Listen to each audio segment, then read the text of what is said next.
les stands puisque nous avons eh bien, les pilotes qui sont en place.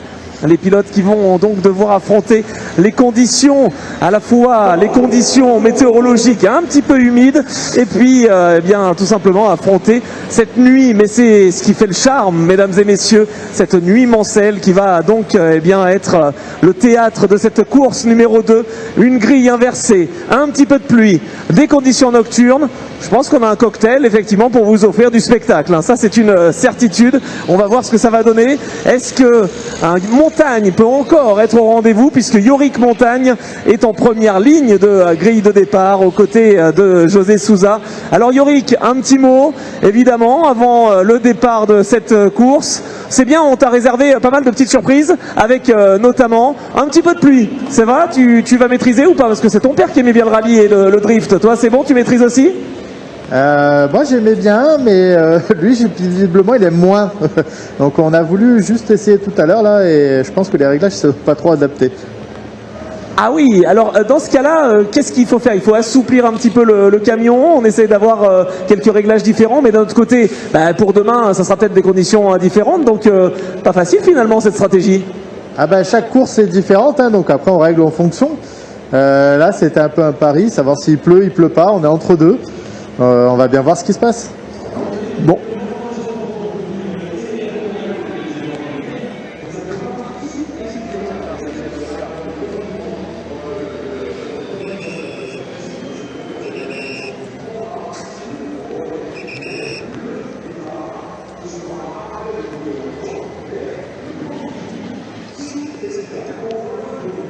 Ok, eh bien merci pour cette information. Effectivement, bonne course Yorick. Yorick Montagne aux côtés de José Sousa. Et on va donc partir sous régime de safety car. Je sais qu'on va évacuer la piste, mais allez, un petit mot rapide avec Jonathan André qui nous a offert du spectacle tout à l'heure. Jonathan est en train de gérer. Ça va, Jonathan, je peux te déranger vite fait? Comment tu te sens avant une course nocturne comme celle-ci? La course de nuit, c'est assez difficile. Ouais, c'est bon. La visibilité, c'est vraiment pas terrible sur la piste. Et là, on sent qu'il fait très frais, il y a un risque de pluie. Donc, faut essayer de bien concentrer et on verra bien. Bonne course, merci Jonathan, je te laisse te concentrer parce que je sens que effectivement c'est un petit peu serré, tendu, c'est normal. En même temps, vous l'avez compris, la tension est là, le spectacle va être au rendez-vous et on compte sur vous pour les encourager et les accompagner ces pilotes parce qu'ils vous voient, mesdames et messieurs. Et Bruno, on est d'accord, on veut voir plein de lumière dans la voie des stands évidemment et dans les tribunes.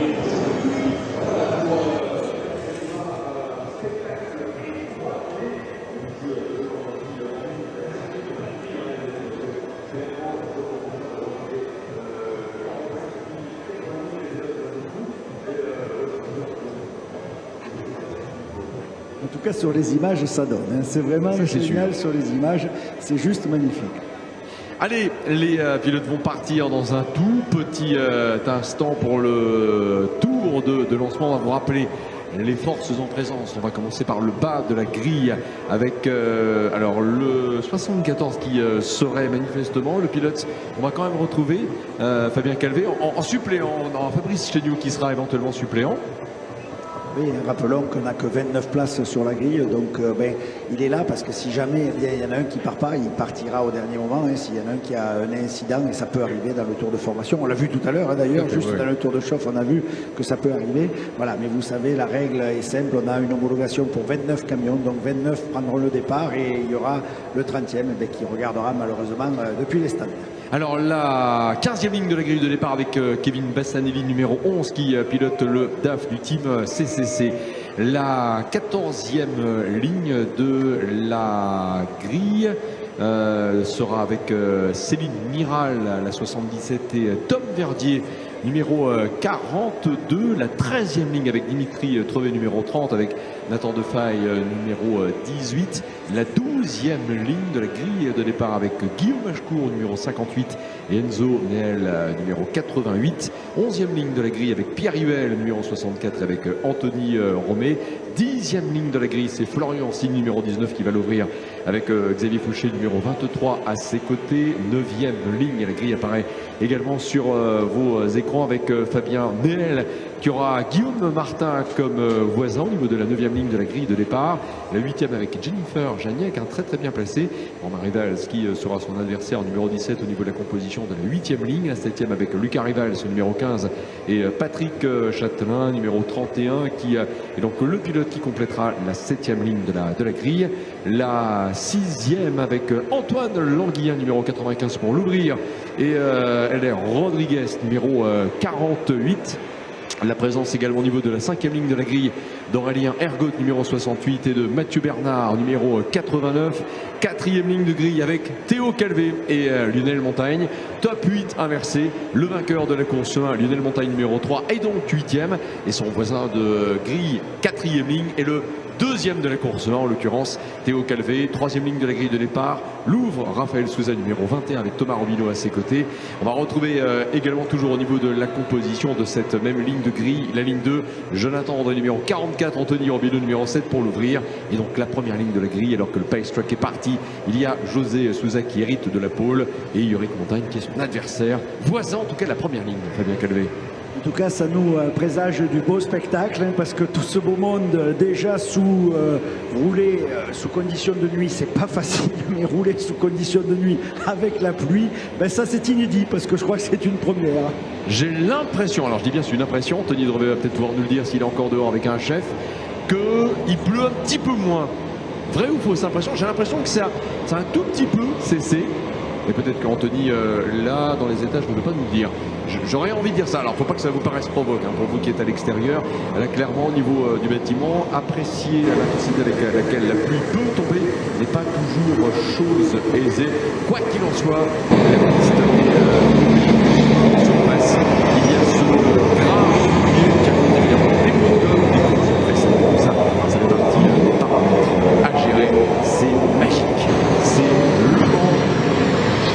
La nuit, c'est la 40e édition de la Navigator. Il y a un public extraordinaire, un plateau extraordinaire. Ah, voilà,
faut surtout éviter le moindre accrochage, parce que le moindre accrochage, le moindre petit contact va se multiplier en intensité sous la pluie.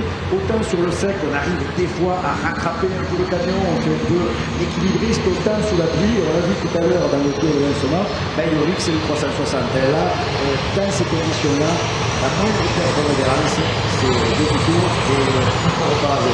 Justement, donc, d'expliquer que les réglages sont difficiles à trouver sur une piste comme celle-ci. Alors, on fait le choix, soit complètement sec, soit complètement frit, soit entre les deux. Là, il y a un choix entre les deux. Justement, on ne demande pas les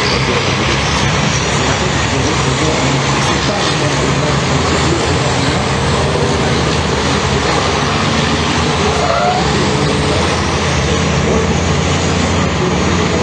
je dirais que là, clairement, ce sont les conditions les plus difficiles. On adapte la pression des pneus.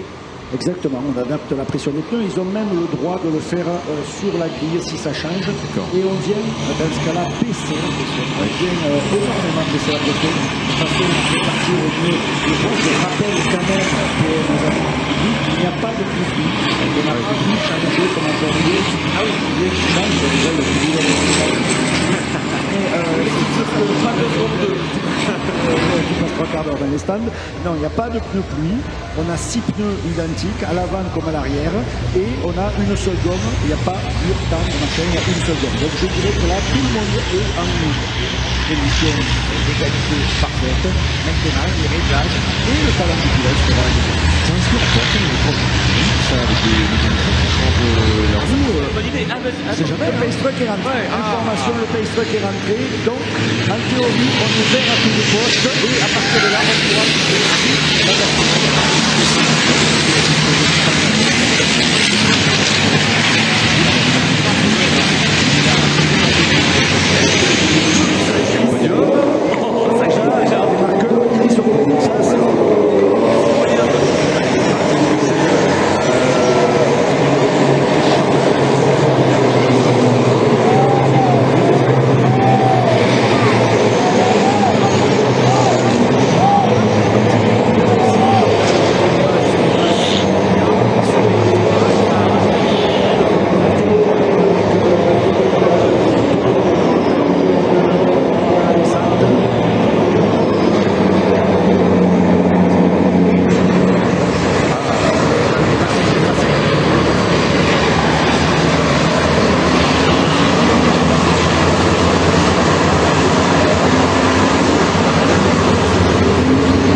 qui est bouclé à l'instant. Ça remonte.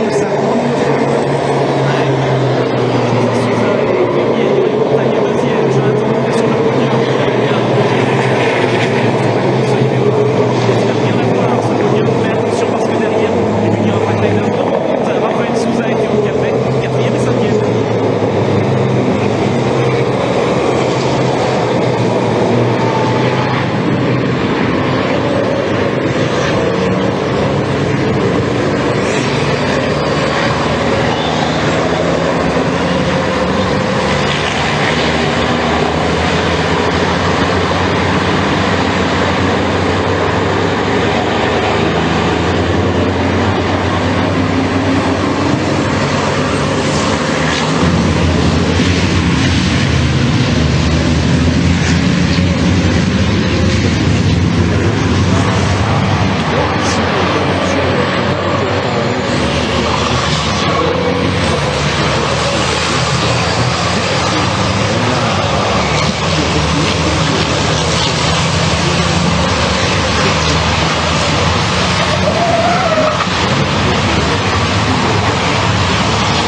Robino qui remonte également, il vient de se défaire d'Anthony Robino. Alors je dirais qu'il n'a pas trop forcé.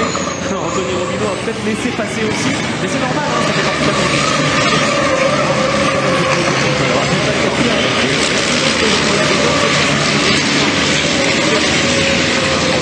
stratégie mathématique dans tout cela. Alors par contre, il faudra que Anthony respecte les limites de la route de course, en particulier dans virage du raccordement de notre ligne de tunnel.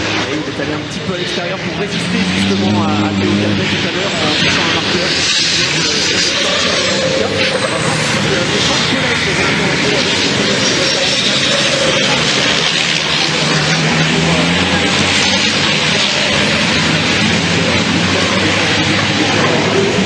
Et le leader, Yuri Montagne, Jonathan qui passe à l'attaque.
Alors là, il ne faut pas trop klaxonner parce que tu perds les phares si tu klaxonnes.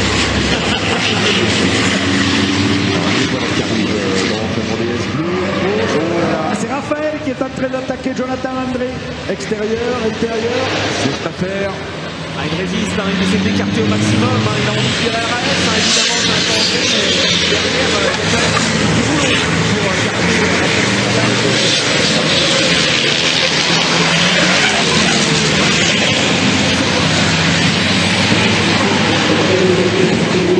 Là, ça se pressurer. Par contre, ça va commencer à chauffer dans le casque.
Est arrêté.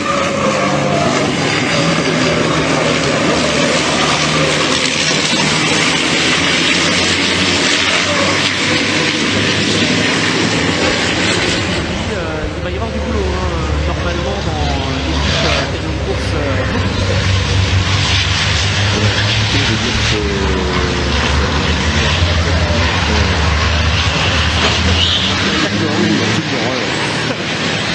Carte noire.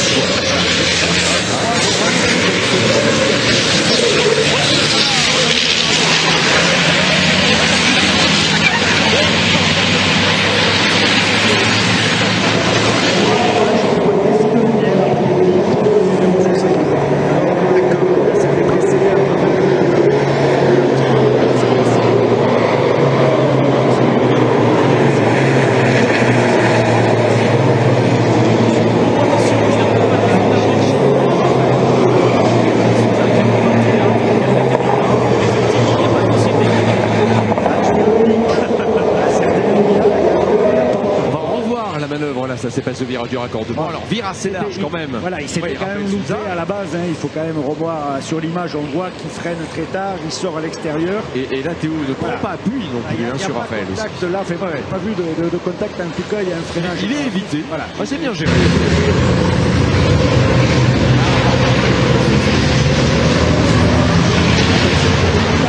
Déjà, il n'a pas semblé apercevoir Céline Miral. Regardez sur la droite de Miral. On ne doit pas doubler sur drapeau jaune, même un peu trop tard à faire. Donc bref, en tout cas, on va dire que la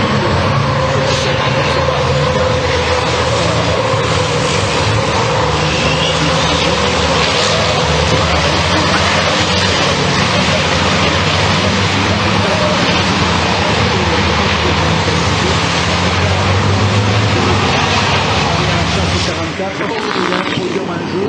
On veut rater, on veut remonter sur le podium.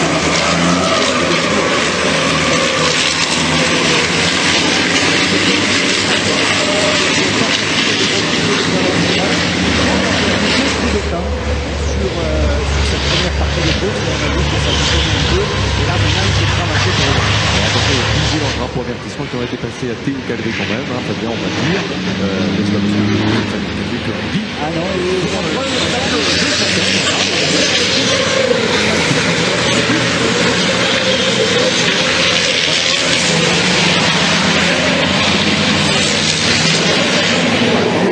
C'est plein de messages avec votre clavier. Je sais pas comment vous faites. Minitel, avec le Minitel. les justiciers nous c'est la région spécialiste.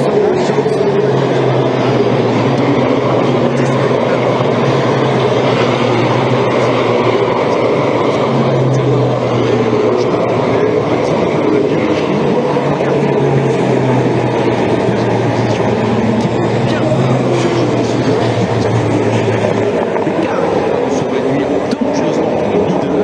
Et en montagne qui a réalisé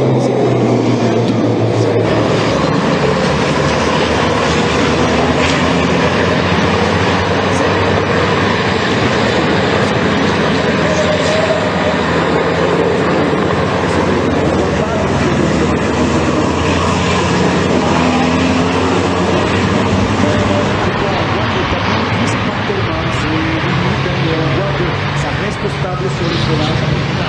Donc c'est peut-être aussi les conditions qui changent. Et puis,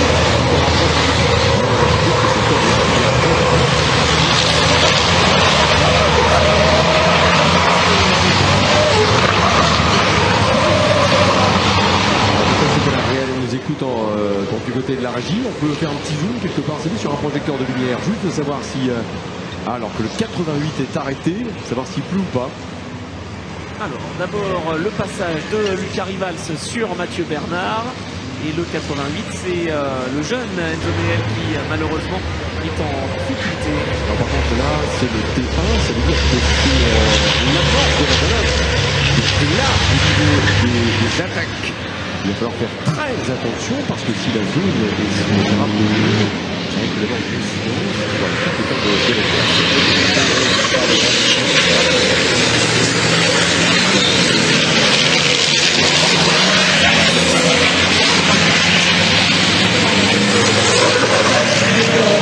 Et Raphaël Leiner, Jonathan Bréqui ne veut pas le manquer ce podium, mais son ancien pilote, Théo Calvé, eh bien, le veut lui aussi. Alors là, ça va fonctionner.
suspense.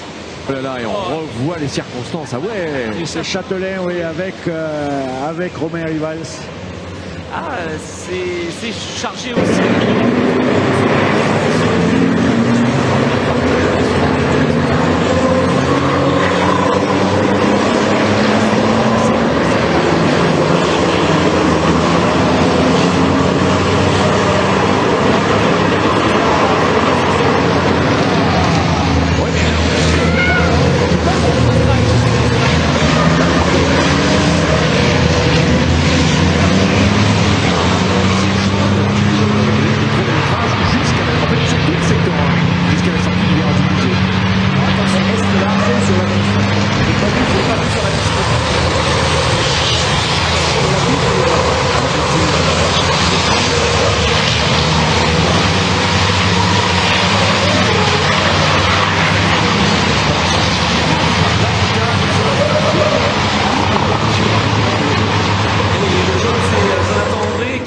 Va rire, Jaune, justement parce qu'il vient de se faire déborder par son adversaire.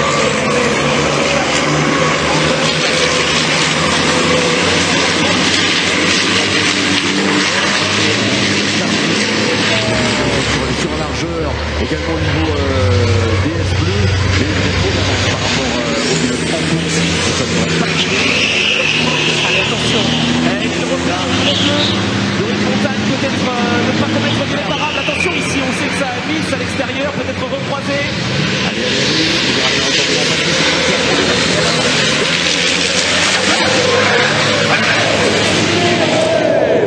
Victoire José Sousa. Victoire José Sousa. Oh là là.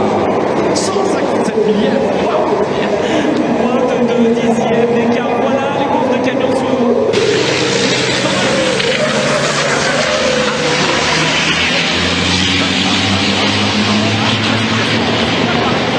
Mais c'est pas loin quand même. C'est ça. On va le son dans les casques, hein. Je pense que ça fait le jeu. Voilà, super. Victoire José Sousa, effectivement, il prend de plus en plus la mesure. On peut souligner en fait Tyler aussi, pour le souligner, hein. Il est de plus en plus propre, hein, José Sousa, et de plus en plus performant.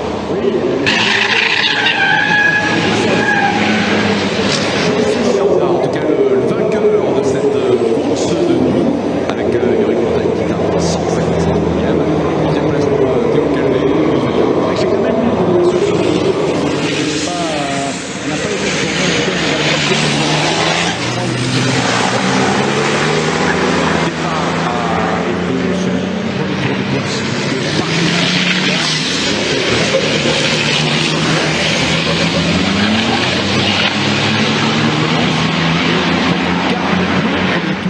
également sous safety car, le premier tour complet. Donc il y a le tour de lancement et le premier tour safety car. Oui, on verra, il y a bien une explication que je ne connais pas, mais en tout cas, c'est très étrange parce que du coup, on a été amputé d'un tour et on aurait peut-être pu voir une finale différente si on avait donné un tour de plus à Yorick. En tout cas, belle course. José a assuré.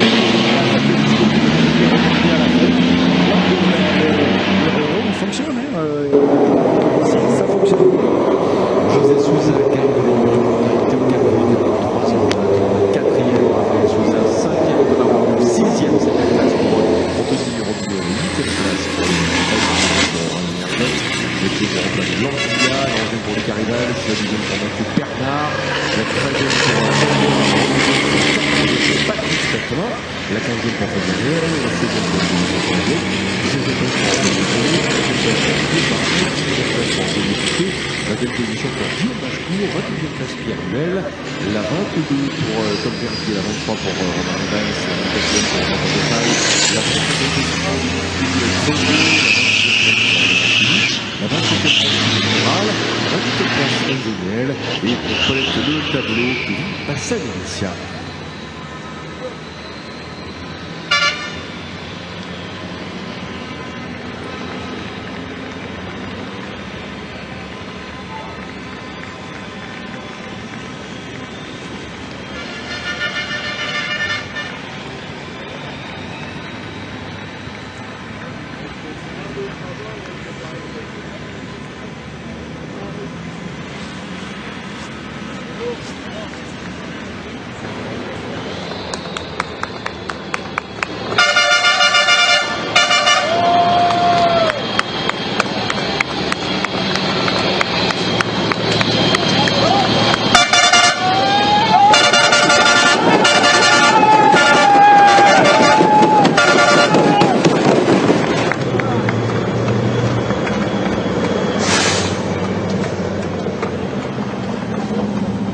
Eh bien, dites-moi, mesdames et messieurs, quelle course, et il se remet à pleuvoir. Eh bien, voilà, ici au Mans, les conditions sont imprévisibles. Et au sein du team VTR, eh bien, on va pouvoir célébrer cette belle victoire, une nouvelle fois. Victoire pour José Souza, qui est en train de... Il s'éloigne, il nous fait peur, José. Ça y est!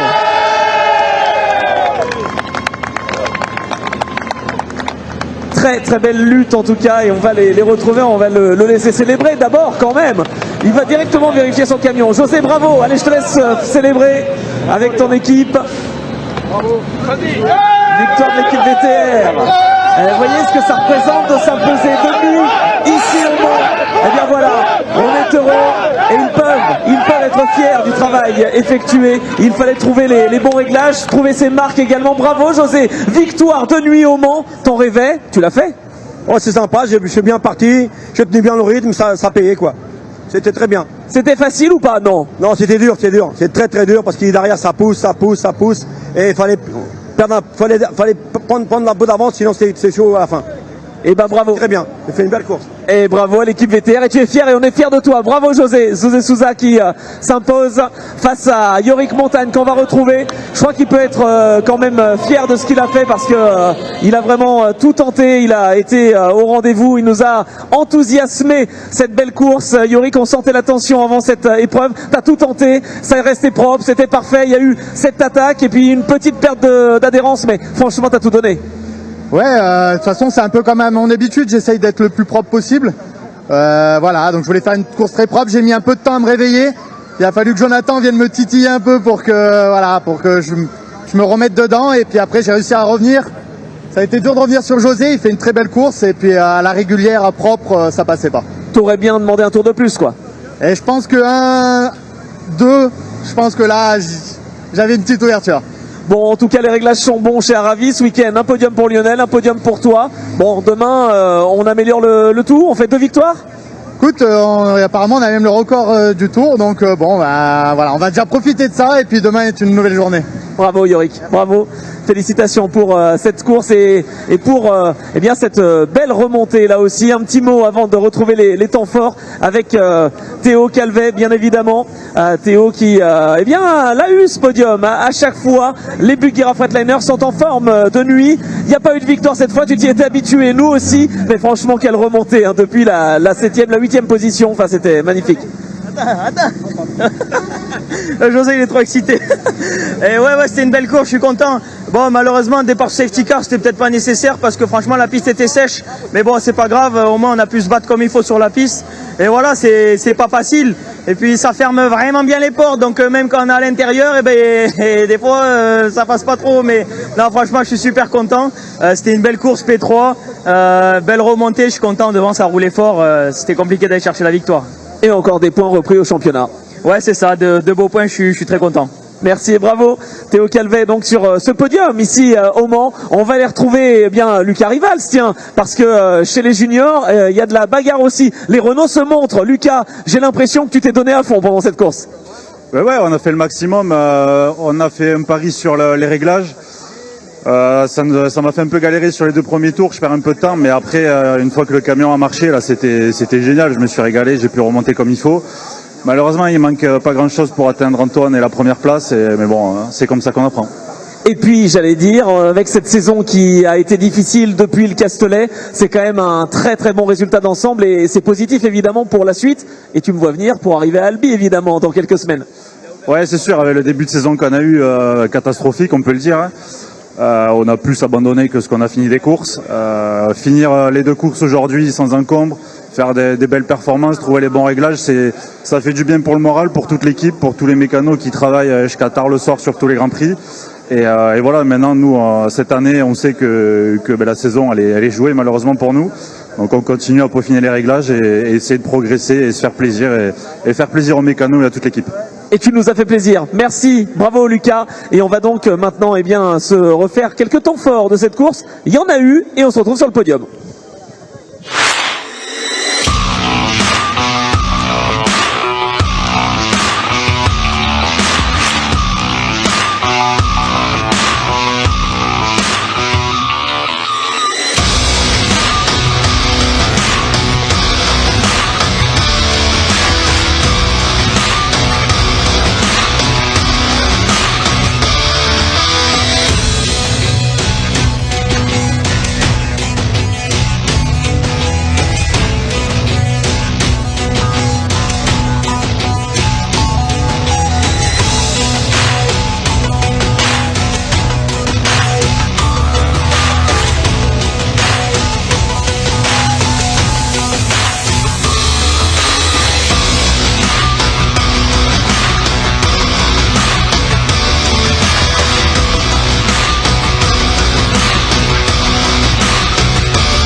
Je crois qu'on a presque récupéré tout le monde pour cette